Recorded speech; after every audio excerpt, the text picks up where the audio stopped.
வித்யாவசந்தம் கல்வி சேவையினூடாக மாணவர்களை சந்திப்பதில் மகிழ்ச்சி. அந்த வகையில் நாங்கள் இன்று தரம் 7 அலகு 9 ஒளி பற்றி படிக்க இருக்கின்றோம். மாணவர்களே, ஒளி பற்றி நாங்கள் தரம் 6 சில விடயங்களை கற்றறிந்திருக்கின்றோம். அந்த வகையில் ஒளி சக்தியின் வடிவம் என்றும் ஒளியின் இயல்புகள் பற்றியும் நாங்கள் அறிந்திருக்கின்றோம். ஒளி பிரதானமாக பார்வை புலனை தூண்டுகின்ற சக்தியின் வடிவம் என்பது எங்கள் தரம் 6 நாங்கள் கற்றிருந்த விடயம். இந்த பாட அலகை நாங்கள் கற்பதன் மூலம் நிழல் உண்டாதல், ஒளித்தெறிப்பு, தளவாடிகளில் ஒளித்தெறிப்பு, தளவாடிகளில் பல்பிம்பங்கள் பற்றி நாங்கள் அறிய முடியும். அந்த வகையில் நாங்கள் தரம் 6 கற்ற ஒரு சிறிய செயற்பாட்டை இங்கே பார்க்க இருக்கின்றோம்.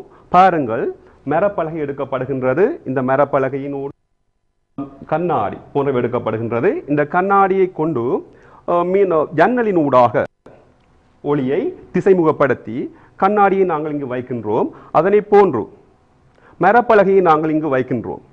அதனை தொடர்ந்து அலுமினியத்தாள், அதனை போன்று ரப்பர் துண்டு, அதனை தொடர்ந்து ஒளியை கசிய விடுகின்ற கடதாசியை வைத்து ஒளி உள்ளாக செல்லுகின்றதா என்பதை நாங்கள் அறிந்திருந்தோம். இந்த அடிப்படையில் நாங்கள் பொருட்களை ஒளி புகவிடக்கூடிய பொருட்கள் என்றும், பொருட்களை ஒளி புகவிடா பொருட்கள் என்றும், பொருட்களை ஒளியை கசிய விடும் பொருட்கள் என்றும் நாங்கள் வகைப்படுத்தினோம். ஆகவே இந்த செயற்பாட்டின் ஊடாக நாங்கள் பெறக்கூடிய முடிவுகள்: ஒளி ஊடுபுகவிடும் பொருட்களில் நிழல் தோற்றுவிக்கப்படுவதில்லை. முன்னாக பார்த்தோம். அந்த விடயத்தில் கண்ணாடியை வைத்த போது மறுபுறத்தில் நிழல் தோன்றவில்லை. அதனை போன்று ரப்பர் துண்டு, அலுமினிய கடதாசி, மரப்பலகை போன்றவற்றில் பின்னாக நிழல் தோற்றுவிக்கப்பட்டது. காரணம், அவ்வாறான பொருட்கள் ஒளியினை புகவிடாத பொருட்களாக காணப்பட்டது. எண்ணெய் பூசிய கடதாசியினோடு நாங்கள் பார்க்கும் சந்தர்ப்பத்தில் அந்த எண்ணெய் பூசிய கடதாசியின் பின்னாக தோன்றிய நிழல் தெளிவற்ற நிழலாக காணப்பட்டது என்ற முடிவுக்கு வந்தோம். இந்த அடிப்படை செயற்பாட்டை நாங்கள் இங்கு கற்க இருக்கின்றோம். மாணவர்களே, உங்கள் பாட புத்தகத்தில் செயற்பாடு 9.1 இந்த செயற்பாடு வலியுறுத்தப்பட்டுள்ளது. எரியும் மெழுகுவர்த்தி, பந்து, திரை போன்றவை இங்கு காட்டப்பட்டுள்ளது. இதன் புறத்தில் திரையில் ஓர் நிழல் தோற்றுவிக்கப்பட்டதை நீங்கள் பார்க்க முடிந்தது. இந்த அடிப்படையில் பந்தினூடாக ஒளி செல்லாததன் காரணமாக நிழல் திரையில் தோற்றுவிக்கப்பட்டது என்ற முடிவுக்கு நாங்கள் வந்தோம். இந்த முடிவை அடிப்படையாக கொண்டு நாங்கள் நிழல் ஒன்றை பெறுவதற்கு தேவையான பொருட்கள் என்ன என்பதை நாங்கள் பார்ப்போம். அந்த வகையில் ஒளி கட்டாயமாக தேவைப்படுகின்ற பொருளாகவும், ஒளி புகா பொருள் அமைந்திருக்க வேண்டியது அவசியமாகவும், அதனைத் தொடர்ந்து இந்த நிழலை பெற்றுக்கொள்வதற்கு திரைச்சுவர் அவசியமான காரணியாக வேண்டும். ஆகவே மாணவர்களே, நாங்கள் அடுத்த செயற்பாடாக 9.2 அவதானிப்போம். ஒளி உள்ள வேளையில் மாத்திரமே நிழல் தோற்றுவிக்கப்படும் என்பதனை அறிவதற்கான இந்த செயற்பாட்டில் மின்சூழ் ஒளி முதலாகவும், பந்திற்கு இடையாக கண்ணாடியும், அடுத்த புறத்தே திரையை நீங்கள் அவதானிக்கக்கூடியதாக இருக்கும். இங்கு கண்ணாடியானது ஒளியை ஊடு காட்டக்கூடிய ஒரு பொருள். ஆகவே இந்த செயற்பாட்டின் மூலமாக கண்ணாடியின் ஊடாக செலுத்தப்படுகின்ற ஒளி பந்தில் பட்டு திரையில் நிழல் தோற்றுவிக்கப்படுகின்ற தன்மையை நாங்கள் அறியக்கூடியதாக உள்ளது. ஆகவே இதிலிருந்து நாங்கள் படுவதன் காரணமாக நிழல் தோற்றுவிக்கப்படும். அதனைத் தொடர்ந்து நாங்கள் அடுத்த செயற்பாட்டை பார்க்க இருக்கின்றோம். அந்த செயற்பாட்டை ஒத்ததாகவே இந்த செயற்பாடும் காணப்படுகின்றது. இடையாக மின்சூளுக்கு இடையாக கசிய விடும் கண்ணாடியை நாங்கள் வைக்கும் சந்தர்ப்பத்தில் திரையில் பந்தின் நிழல் தோற்றுவிக்கப்படுகின்றதா என்பதனை அவதானிக்கும் போது திரையில் தெளிவற்ற நிழல் உருவாவதை நீங்கள் அவதானிக்கக்கூடியதாக உள்ளது. இங்கு பகுதியாக ஒளி புகவிடுவதன் காரணமாக பகுதி அளவான தெளிவற்ற நிழல் இந்த சோதனையின் வாயிலாக கிடைக்கப்பெறுகின்றது. அதனை போலவே அடுத்த சோதனையில் பார்ப்போம். இங்கு நாங்கள் எடுத்த விடயம் கடதாசி அட்டை. பந்திற்கு இடையாக கடதாசி அட்டையை நாங்கள் வைக்கும் போது கடதாசி அட்டையில் ஒளி புகாத காரணத்தினால் திரையில் நாங்கள் நிழலை அவதானிக்க முடியாத சந்தர்ப்பம் தோற்றுவிக்கப்பட்டது. ஆகவே ஒளி அற்ற வேளையில் நாங்கள் நிழலை காண முடியாது என்ற முடிவுக்கு வரலாம். சரி மாணவர்களே, இந்த செயற்பாட்டின் முடிவில் செயற்பாட்டு இலக்கம் 9.2 நாங்கள் பெற்றுக்கொண்ட முடிவாக நிழல் தோன்றுவதற்கு ஒளி புகா பொருள், திரை போன்றவை அவசியம் என்பதை நாங்கள் உணர்ந்து கொண்டோம். மாணவர்களே, அடுத்ததாக பண்டைய காலத்தில் நிழலின் நீளத்தை மூலம் நேரத்தை அளவதற்கு பயன்படுத்தப்பட்ட கருவி சூரிய கடிகாரம் என்பதை நீங்கள் அறிந்து கொள்ள முடியும். அதனை போலவே இந்த சூரிய கடிகாரத்தை பாருங்கள்.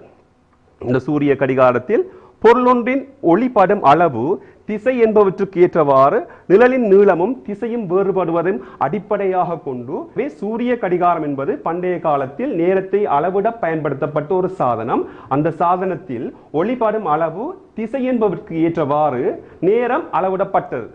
அதே போன்று நிழல் சில செயற்பாடுகளை, உதாரணமாக திரையரங்குகளில், பழைய காலங்களில் நாடக காட்சிகளில் பாரான உருவங்களை கைகளை கொண்டு நீங்கள் உங்கள் வீட்டிலும் உருவாக்க முடியும். ஆகவே நிழலின் தோற்றப்பாடாக இந்த தோற்றப்பாடு அமைந்திருக்கும். மாணவர்களே, நன்றாக அவதானியுங்கள். இந்த செயற்பாட்டை நீங்கள் வீட்டில் செயற்படுத்த முடியும். சரி மாணவர்களே, நிழல் உருவாகும் முறை அடிப்படையாக கொண்டு நாங்கள் இந்த காணொளியை பார்ப்பதன் மூலமாக பாருங்கள். இந்த காணொளியில் ஒரு பந்து நிலைநிறுத்தப்பட்டுள்ளது. இந்த பந்து திரைக்கு முன்னாக நிறுத்தப்பட்டுள்ளது. இதற்கு ஒளியை ஊட்டம் செய்வதற்காக மின்சூல் வழங்கப்பட்டுள்ளது. மின்சூலின் மூலம் ஒளி வழங்கப்பட்ட சந்தர்ப்பத்தில் பந்தினூடாக ஒளி பயணிக்காத வேளையில் திரையில் நிழல் பிறப்பிக்கப்படுகின்றது. இங்கு நிழலாக பாருங்கள், கருநிழல், அயநிழல் போன்றவை காட்சிப்படுத்தப்படுகின்றது. இந்த பந்தை நாங்கள் சுவரை நோக்கி அசைக்கும் சந்தர்ப்பத்தில் நிழல் எவ்வாறு மாறுபடுகின்றது என்பதனை அவதானியுங்கள். இந்த செயற்பாட்டு இலக்கம் 9.3 உங்கள் பாட புத்தகத்தில் அமைந்திருப்பதை நீங்கள் தெளிவாக காண முடியும்.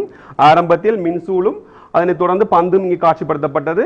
பந்தை நாங்கள் வைத்துக்கொண்டு மின்சூலின் ஊடாக ஒளியை செலுத்தும் சந்தர்ப்பத்தில் ஒளியின் மூலமாக திரையில் இரு நிழல்கள் பெறப்பட்டது. அந்த நிழல் கருநிழல், அயநிழலாக காட்சிப்படுத்தப்பட்டது. பந்தை திரையை நோக்கி நாங்கள் அசைக்கும் சந்தர்ப்பத்தில் கருநிழல், அயநிழல் போன்றவை எவ்வாறு மாற்றமடைந்தது என்பதனை நீங்கள் இந்த காணொளியில் காண முடியும்.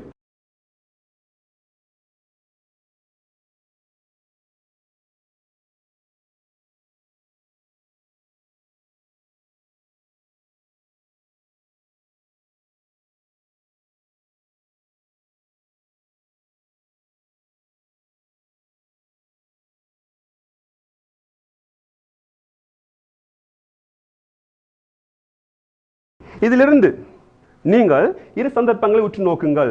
முதலாவது சந்தர்ப்பம், பந்து திரைக்கு அண்மையில், அதாவது மின்சூலுக்கு அண்மையில் காணப்படும் சந்தர்ப்பத்தில் அயநிழலின் பருமன், அதாவது கருநிழலின் பருமன், அயநிழலின் பருமன் பற்றி நீங்கள் அறிந்து கொள்ள வேண்டும். அதனை போன்று திரையை நோக்கி பந்தை அசைக்கும் சந்தர்ப்பத்தில் நிழல் எவ்வாறு மாற்றமடையும் என்பதை நீங்கள் அறிய முடியும். இந்த அடிப்படையில் உருவாக்கப்படும் நிழல், இந்த செயற்பாட்டின் அடிப்படையில் உருவாக்கப்படும் நிழல் இரு வகையாக தோற்றுவிக்கப்படுவதை நீங்கள் அறிய முடியும். ஒன்று கருநிழல், அடுத்தது அயநிழல் அல்லது அதற்கு இன்னொரு பெயர் நிறைவணுகு நிழல் என்று சொல்லப்படுகின்றது. அதன் அடிப்படையில் நிழல் இரு வகையாக பயன்படுத்தப்படுகின்றது, கருநிழல், அயநிழல்.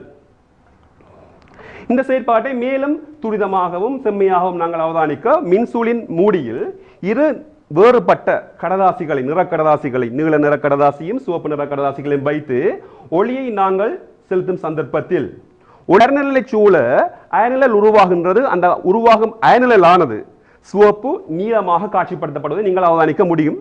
பாருங்கள், மத்தியில் கருநிழலும் சுற்றி வர நிறைவணுகு நிழலும் தோற்றுவிக்கப்படுவதை நீங்கள் தெளிவாக அவதானிக்க முடியும்.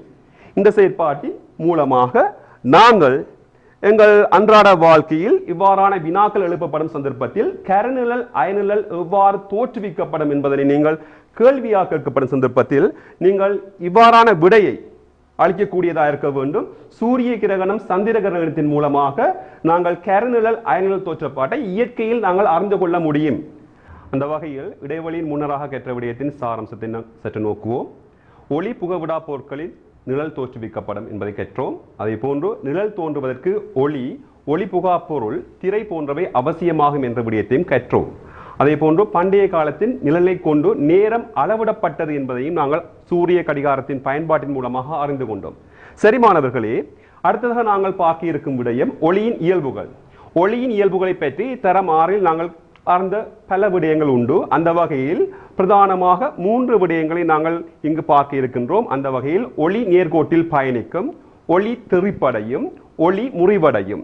அந்த வகையில் ஒளி நேர்கோட்டில் பயணிக்கும் என்பதனை நீங்கள் தரம் 6 கற்றுவிட்டீர்கள்.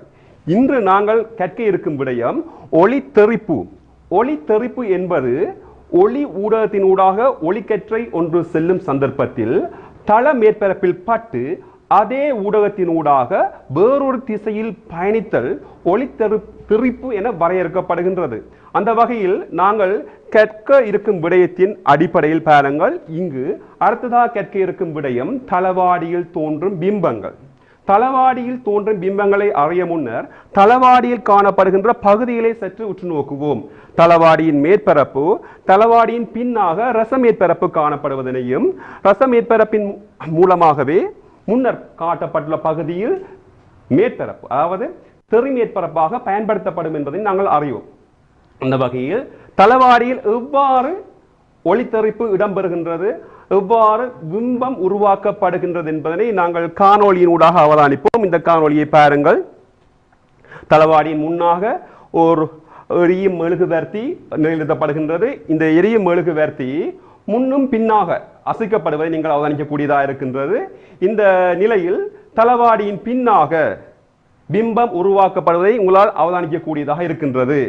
இந்த அடிப்படையில் பிம்பம் தளவாடியில் எவ்வாறு தோற்றுவிக்கப்படுகின்றது என்பதை நீங்கள் அறிந்து கொள்ள வேண்டும். அந்த வகையில் இங்கு காணப்படுகின்ற மின் விளக்கின் ஊடாக பெறுகின்ற ஒளி முன்னர் நிறுத்தப்பட்டுள்ள ஒரு பலத்தில் பட்டு தளவாடியின் பின்னாக பிம்பம் உருவாக்கப்படுவதை இந்த காட்சி காட்டுகின்றது. நன்றாக அவதானியுங்கள். ஒளி பட்டு தெறிப்படைந்து கண்ணை வந்தடைவதன் மூலமாகவே இந்த பிம்பம் உருவாக்கப்படுவது என்பதை நீங்கள் அறிந்து கொள்ள முடியும். அந்த வகையில் தளவாடியின் பின்னாக பிம்பம் உருவாக்கப்படுகின்றதை நாங்கள் அறிந்து கொள்ள முடியும்.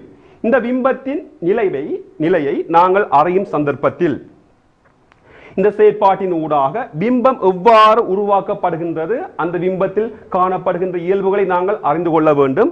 அந்த வகையில் பிம்பம் திரையில் பெறக்கூடியதாக இருக்குமா அல்லது பெற முடியாது இருக்குமா என்பதை நாங்கள் அறிந்து கொள்ள வேண்டும். அதே போன்று நிமிர்ந்த பிம்பமாக இருக்குமா அல்லது தலைகீழான பிம்பமாக இருக்குமா என்பதையும் நாங்கள் அறிந்து கொள்ள வேண்டும். பிம்பத்தின் அளவு பற்றியும் நாங்கள் அறிந்து கொள்ள வேண்டும். பிம்பம் பலம் இடம் மாறி தென்படுதல் பற்றியும் நாங்கள் அறிந்து கொள்ள வேண்டும். இறுதியாக பிம்பத்தின் அமைந்துள்ள இடம் பற்றியும் நாங்கள் அறிந்து கொள்ள போகின்றோம். சரி, முன்னர் பார்த்த அந்த காட்சியில் பிம்பத்தின் இயல்புகள் எவ்வாறு பெறப்படுகின்றது, உதாரணமாக திரையில் பெறக்கூடிய பிம்பம் பெற முடியாத பிம்பமாக காணப்படுகின்றதா, அவதானத்தை பார்ப்போமானால் இந்த பிம்பம் இதே போன்று நிமிர்ந்த பிம்பமாக அல்லது தலைகீழான பிம்பமாக காணப்படுகின்றதா என்பதை நாங்கள் அவதானிக்கும் போது இந்த பிம்பம் நிமிர்ந்த பிம்பமாக காணப்படுகின்றதை நாங்கள் முடிவு கொண்டு வர முடியும். அதே போன்று பிம்பத்தின் அளவு எப்போதும் பொருளளவான பிம்பமாக காணப்படும். அதே போன்று பிம்பம் வலது இடது மாறி தென்படுதல் பற்றி பார்க்கும் போது நிச்சயமாக பக்க நேர்மாறான பிம்பமாக பெறப்படும். பிம்பத்தின் அமைவிடம் எப்போதும் ஆடிக்கு பின்னாக அமைந்து காணப்படும் என்பதனை நீங்கள் இந்த செயற்பாட்டின் ஊடாக பெற்றுக்கொள்ள முடியும். அடுத்ததாக நாங்கள் பார்க்க இருக்கும் விடயம் தோன்றும் பிம்பங்களை பொறுத்தவரையில் இரு வகையான பிம்பங்கள் உருவாக்கப்படுகின்றது என்பதை நாங்கள் அறிந்து கொள்ள வேண்டும். ஒன்று உண்மை பிம்பம். திரையில் பிடிக்கக்கூடிய பிம்பம் உண்மை பிம்பம் எனப்படும். அதனை போன்று திரையில் பிடிக்க முடியாத பிம்பம் மாய பிம்பம் என வரையறுக்கப்படுகின்றது. மீண்டும் ஒரு முறை கூறுகின்றேன், கவனியுங்கள். திரையில் பிடிக்கக்கூடிய பிம்பம் உண்மை பிம்பம், திரையில் பிடிக்க முடியாத பிம்பம் மாய பிம்பம். ஆகவே தளவாடியில் தோன்றுகின்ற பிம்பம் எப்போதும் மாய பிம்பமாக காணப்படும். காரணம், தளவாடியில் தோன்றும் பிம்பத்தை நாங்கள் திரையில் பிடிக்க முடியாது. அதே போன்று நாங்கள் அடுத்ததாக அறிய வேண்டிய விடயம் பக்க நேர்மாறல். பக்க நேர்மாறல் என்பது ஒரு பொருளின் பிம்பம் தோன்றும் போது வலது இடது மாறி தென்படல், வலது இடது மாறி தென்படல். ஆடிகளில் எப்போதும் பிம்பம் தென்படும் போது வலது இடது மாறி தென்படல், இந்த நிகழ்வை நாங்கள் பக்க நேர்மாறல் என வரையறுப்போம். இந்த படத்தை அவதானியுங்கள். இந்த படத்தில் அந்த பெண்மணியின் உருவத்தில் காணப்படும் எழுத்தை பாருங்கள். அந்த எழுத்துக்கள் தெளிவாக காட்சிப்படுத்தப்படுகின்றது. ஒவ்வொரு ஆங்கில எழுத்துக்களும் எவ்வாறு பக்க நேர்மாறி காணப்படுகின்றது என்பதை நீங்கள் அறிந்து கொள்ள முடியும். மாறி தென்படுதலை நாங்கள் பக்க நேர்மாறல் என வரையறுப்போம். அடுத்ததாக மாணவர்களே, இந்த நிகழ்வு எங்கள் நாளாந்த வாழ்க்கையில் ஆம்புலன்ஸ் வண்டிகளில் எழுத்துக்கள் மாறி பொறிக்கப்பட்டுள்ளதை நீங்கள் அவதானிப்பீர்கள். வாகன சாரதி, அதாவது முன்னர் செல்கின்ற வாகனத்தில் பக்கச்சாரதி ஆடியான குவிவாடியில் இந்த ஆம்புலன்ஸ் எழுத்துக்கள் இவ்வாறு புறமாறி பொறிக்கப்பட்டுள்ள எழுத்துக்கள் சரி நேராக அந்த வாகன சாரதிக்கு தென்படுவதனால் அவர் முன்னர் வருகின்ற அவருக்கு பின்னர் வருகின்ற வாகனத்தை அவரால் அறிந்து கொள்ளக்கூடியதாக இருக்கும். ஆகவே மாணவர்களே, நாங்கள் தளவாடியின் பிம்பத்தை பற்றி, தோன்றும் பிம்பத்தின் இயல்புகள் பற்றி அறிந்தோம். அவ்வாறு தோன்றும் பிம்பத்தின் இயல்புகளை இங்கு பாருங்கள். எப்போதும் பிம்பம் பொருள் அளவாக தென்படும், அதனை போன்று நிமிர்ந்ததாக தென்படும், அதனை போன்று மாய பிம்பம் திரையில் பிடிக்க முடியாத மாய பிம்பமாக காணப்படும், பக்க நேர்மாறான பிம்பமாக காணப்படும். எப்போதும் தோன்றும் பிம்பத்தின் பொருள் தூரமும் பிம்ப தூரமும் சமனாக காணப்படும். சரி மாணவர்களே, நாங்கள் அடுத்ததாக பார்க்க இருக்கும் விடயம் பல்பிம்பங்கள். பல்பிம்பங்கள் எனப்படும் சந்தர்ப்பத்தில் தளவாடிகள் 2 அல்லது 2க்கு மேற்பட்ட எண்ணிக்கையில் ஒன்றுக்கொன்று செங்குத்தாக அல்லது சமாந்தரமாக வைக்கும் போது தளவாடிகளில் பல்பிம்பங்கள் தோற்றுவிக்கப்படும். இவ்வாறான நிகழ்வை நாங்கள் பல்பிம்பங்கள் என அழைப்போம். இந்த செயற்பாட்டை நாங்கள் காணொளியினூடாக அவதானிப்போம். பாருங்கள், இந்த காணொளியில் சிறிய ஒரு சமன்பாடு காட்சிப்படுத்தப்பட்டுள்ளது. இந்த பகுதியில் என்னென்ன பிம்பங்களின் எண்ணிக்கையை காட்சிப்படுத்துகின்றது. அதனை போன்று 360 என்பது புள்ளி பற்றிய கோண இடைவெளியை காட்டுகின்றது. தீட்டா என காட்டப்பட்டுள்ள எழுத்தானது கோணத்தின் பெருமனை காட்டுகின்றது. அதனை போன்று 1 என குறிக்கப்படுகின்ற இலக்கம் பொருளின் எண்ணிக்கையை காட்டுகின்றது. இந்த சமன்பாட்டின் மூலமாக நாங்கள் 2 ஆடிகளை பயன்படுத்தி பிம்பங்கள் உருவாகும் நிலையை நாங்கள் அவதானிக்க இருக்கின்றோம். இந்த காணொளியை மீண்டும் பாருங்கள். 2 ஆடிகள் வைக்கப்பட்டுள்ளது. இந்த 2 ஆடிகளுக்கு கோண இடைவெளி 120 பாகையாக காணப்படுகின்றது. இந்த உருவாக்கப்படுகின்றது, அதாவது இறுதியாக தோன்றும் பிம்பங்கள் எண்ணிக்கை 2ஆகவும் காணப்படுகின்றது. அதனை போன்று கோண இடைவெளியை நாங்கள் மாற்றியமைக்கும் சந்தர்ப்பத்தில் பிம்பங்களின் எண்ணிக்கையும் மாற்றி அமைக்கப்படுகின்றது என்பதனை நீங்கள் தெளிவாக அறிந்து கொள்ள முடியும். இவ்வாறான செயற்பாட்டை நீங்கள் வீட்டிலும் செய்து பார்க்க முடியும். இந்த செயற்பாட்டின் ஊடாக நாங்கள் ஒரு அட்டவணைப்படுத்தி ஒரு அட்டவணையை தயாரிப்புமானால் இந்த கோண இடைவெளியை பார்க்கும் சந்தர்ப்பத்தில் 90 பாகை, 60 பாகை, 45 பாகை, 30 பாகை இடைவெளியில் நீங்கள் வைக்கும் சந்தர்ப்பத்தில் இவ்வாறான கோண இடைவெளியில் தோன்றும் பிம்பங்களை பார்ப்போமானால் 90 பாகையில் 3 பிம்பங்களும், 60 பாகையில் 5 பிம்பங்களும், 45 பாகையில் 7 பிம்பங்களும், 30 பாகையில் 11 பிம்பங்களும் தோற்றுவிக்கப்படுவதை நீங்கள் அவதானிக்க முடியும். அதனை போன்று அடுத்ததாக நாங்கள் பார்க்க இருக்கும் விடயம் தளவாடியின் பயன்பாடுகள். தளவாடியின் பயன்பாடுகளை நாங்கள் பார்க்கும் போது முகம் பார்க்கும் கண்ணாடியாக பயன்படுத்தப்படுகின்றது. அதனை போன்று திரைப்பட பிடிப்பின் போது பொருட்களை ஒளியூட்டம் செய்ய பயன்படுத்தப்படுகின்றது. ஒளி நுணுக்கு காட்டியின் ஒளியை ஒருங்குமுகப்படுத்துவதற்கு பயன்படுத்தப்படுகின்றது. கலையுறு காட்டியை உருவாக்க பயன்படுத்தப்படுகின்றது. அதனை போன்று சூழ்வு காட்டியை உருவாக்க பயன்படுத்தப்படுகின்றது. ஆகவே இவ்வாறான பயன்பாடுகள் தளவாடியின் மூலம் எங்களுக்கு கிடைக்கப்பெறும். ஆகவே மாணவர்களை, நாங்கள் பல்பிம்பங்களை உருவாக்கும் நிலையில் கலையுறு காட்டியை பயன்படுத்தி சம அளவான தளவாடிகளை ஒன்றுக்கொன்று 60 பாகை கோண இடைவெளியில் வைத்து இவ்வாறான அமைப்பை உருவாக்கும் சந்தர்ப்பத்தில் உள்ளாக ஏதேனும் ஒரு பொருளை இட்டு அந்த கலையுறு காட்டியின் உள்ளாக பல்பிம்பங்கள் உருவாவதை நீங்கள் அவதானிக்க முடியும். இந்த பயன்பாடானது பொதுவாக சிகை அலங்கார கடைகள், அதே போன்று நகை அலங்கார கடைகளில் பயன்படுத்தப்படுகின்றதை நீங்கள் அறிந்து கொள்ள முடியும். அதனை போன்று அடுத்ததாக நாங்கள் பார்க்க இருக்கும் விடயம் சூழ்வு காட்டி. இந்த சூழ்வு காட்டியை பொறுத்த வரையில் 2 தளவாடிகள் பயன்படுத்தப்படுகின்றது. இந்த 2 தளவாடிகளும் 45 பாகை கோண இடைவெளியில் வைக்கப்படுகின்றது. அந்த பிம்பம் உருவாக்கப்படுவதை நீங்கள் அவதானிக்க முடியும். இந்த சூழ்காட்டி எவ்வாறான சந்தர்ப்பங்களில் பயன்படுத்தப்படுகின்றதை பார்ப்போமானால் நீர்மூழ்கி கப்பலில் பயன்படுத்தப்படுவதை நீங்கள் அறிந்து கொள்ள முடியும். அதனை போன்று சுரங்கங்களிலும் யுத்த தாங்கிகளிலும் இவ்வாறான சூழ்காட்டி சேமையில் உள்ள பொருளை அவதானிக்க பயன்படுத்தப்படுகின்றது என்பதனை நீங்கள் அறிந்து கொள்ள முடியும். ஆகவே மாணவர்களே, இந்த பாடத்தின் இறுதியாக நாங்கள் கற்ற விடயத்தின் சுருக்கத்தை அவதானிப்போம். ஒளி புகவிடா பொருட்களில் மாத்திரமே நிழல் தோற்றுவிக்கப்படும். அதே போன்று ஒரு ஊடகத்தின் ஊடாக செல்லும் ஒளிக்கற்றை தலைமையேற்பரப்பில் பட்டு அதே ஊடகத்தில் வேறொரு திசையில் பயணித்தலை நாங்கள் ஒளித்தெறிப்பு என வரையறுத்தோம். அதனை போன்று இந்த ஒளித்தெறிப்பானது தளவாடிகள் நிகழ்த்தப்படுவதையும் நாங்கள் கற்றிருந்தோம். தளவாடிகள் உருவாகும் ஒளித்தெறிப்பின் மூலம் பெறப்படுகின்ற பிம்பத்தின் இயல்புகள், இந்த பல்பிம்பங்கள் பற்றியும் நாங்கள் அறிந்திருந்தோம். அதாவது ஒன்றுக்கும் மேற்பட்ட பிம்பங்களை தோற்றுவிக்கும் செயல்முறையை நாங்கள் பல்பிம்பங்கள் என அழைத்தோம். சரி மாணவர்களே, இன்று கற்றிருந்த விடயத்தின் தொடர்ச்சியை இன்னொரு வித்தியாசத்தின் நிகழ்ச்சியினூடாக நாங்கள் கற்க முற்படுவோம். அதுவரை உங்களிடம் விடைபெற்று செல்வதில் மகிழ்ச்சி. நன்றி மாணவர்களே.